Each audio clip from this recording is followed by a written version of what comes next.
Hey folks, Ray from Rainmaker.com here. Today I'm at the Tour Down Under 2018, and I've got here the media bag. Now it's kind of something that you don't usually get to see. You get to see obviously plenty of coverage of the race itself and riders and all that kind of stuff, but maybe you don't see what the media gets, what kind of like how that all works. And so I'm accredited here at the Tour Down Under, mostly from a photography standpoint. From a video standpoint, it's actually a lot trickier if you're accredited. You can't take stuff like anywhere where you get a media badge, so the media badge isn't terribly useful for video. It's a big long like pro tour thing. It just doesn't really matter what tour you're at. If you're accredited, you really can't do anything with the video at all. So that's why I'm going to show you this and mostly take photos for the site itself, which you can click down the link down below there. Mostly on behind the scenes tech stuff as opposed to like the race. There's plenty of great places to look at race coverage themselves.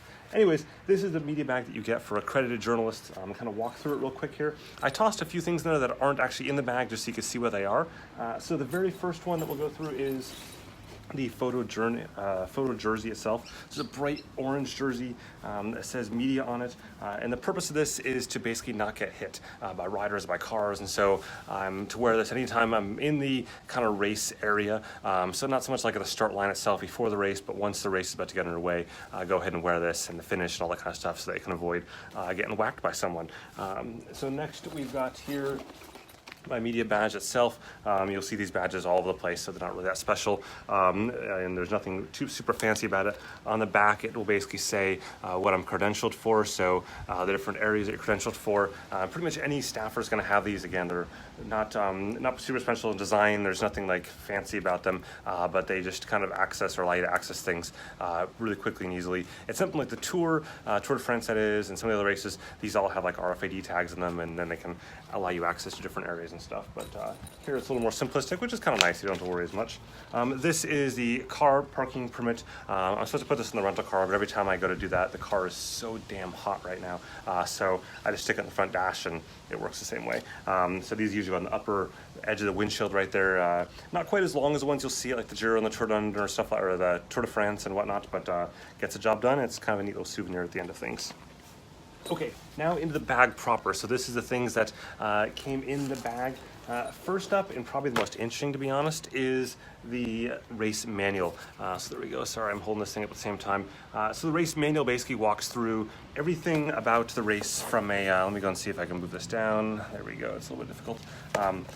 Like a scheduling standpoint. So you can see the routes are in here. Let's see if I can turn this around. Hopefully it's not backwards for you. What's cool though, if you go into some of the later stages, so here's like all the different churns and whatnot, and then if we go, keep it going, you'll see the street layout. So this is stage one. This kind of walks through how the street layout starts, you know, basically the parade vehicles, media vehicles, the start peloton assembly there, and so on, all the way through different pieces, and the same here for the finish. And this is for every single stage. It talks to the finish approach, it talks through team support van directions, and again, every stage is like this. So it's a pretty cool little like guide to the race to see what's going on, understand what's going on, and I use it pretty much every day to figure out where I'm supposed to park, and then also to kind of understand the lay of the land for the route itself.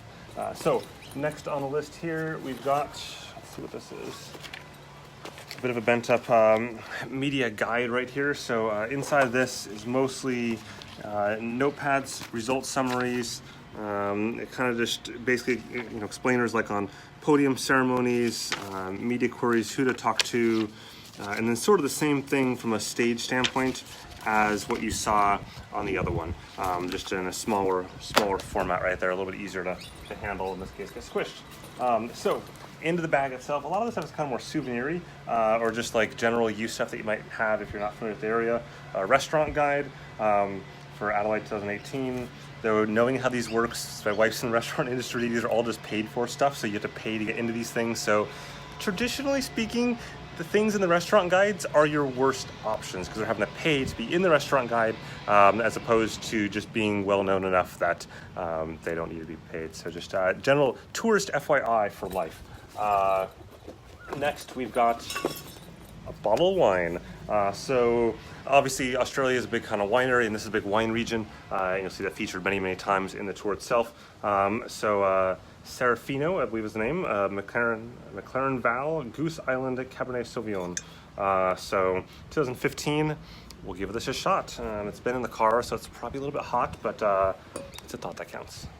They also have, by the way, these bottles of wine at the media center. So the media center itself, they've got like free non-alcoholic drinks all day long, and then after 4 p.m. it's alcohol time, and it's all free after that. And they've got like just a table lined up with these bottles of wine on it. I wasn't really clear like if I can just go up and take the bottles, or if the intention was to have the bottle then poured for me.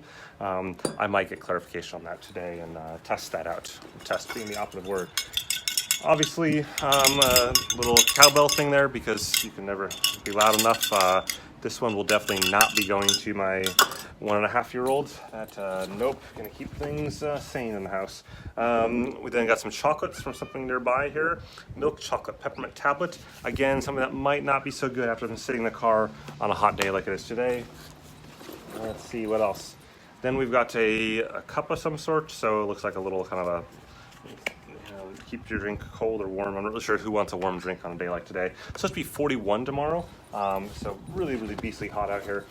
41 degrees Celsius, that's like 103, I think, 104 Fahrenheit.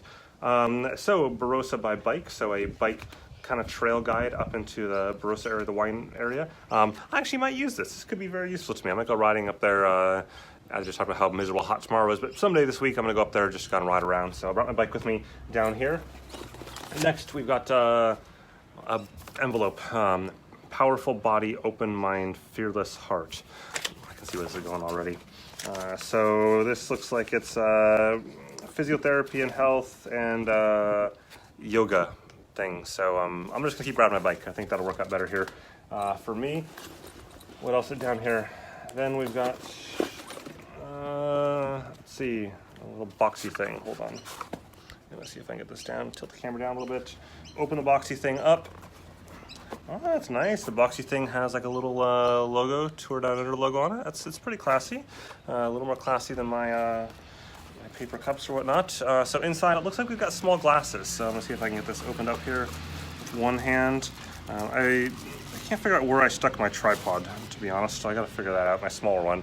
Nice, so they're actually etched. See if you can see that. There we go, etched right there. Nice touch, nice touch. So I'm not sure if these are supposed to be like shot glasses or like little mini wine glasses. Questionable. I think probably shot glasses, but either way, appreciated. They are nice. Anything else left in here? Oh yeah, we still got some more stuff. So we got a wrist strap or ankle strap to keep yourself safe. Be safe, be seen. It's the big Australian safety, like cycling safety week this week. So that's kind of cool. Next is a luggage tag of some sort. So Singapore Airlines says Adelaide. Nice. Flew Singapore Airlines down here. Then I lost my bike for a little while, and we've got sunscreen. So these there's a sunscreen like folks everywhere at all the stages. You can pick up free sunscreen, get it free. It's really cool. So they're out here.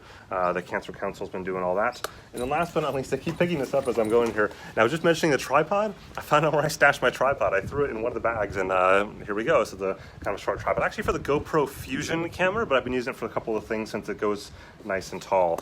So there you go, a look at Tour Down Under stuff. Definitely also for Tour Down Under stuff that's been all over the place. Check out Shane Miller, GP Llama. I'll link to that up here or somewhere on the screen right now. You shall see stuff for Shane. He's doing awesome kind of just random stuff around the tour, Descent with Team Sky. He's done like a village walkthrough. Definitely worthwhile to check his stuff out. You will see it there. And he also helped me out in some of the behind the scenes bike tech stuff, and that link down the bottom there for all of the Pro Tour bike tech that you could want. It's all down there. With that, thanks for watching. Go and have a good one, and stay tuned for more goodness here from Adelaide.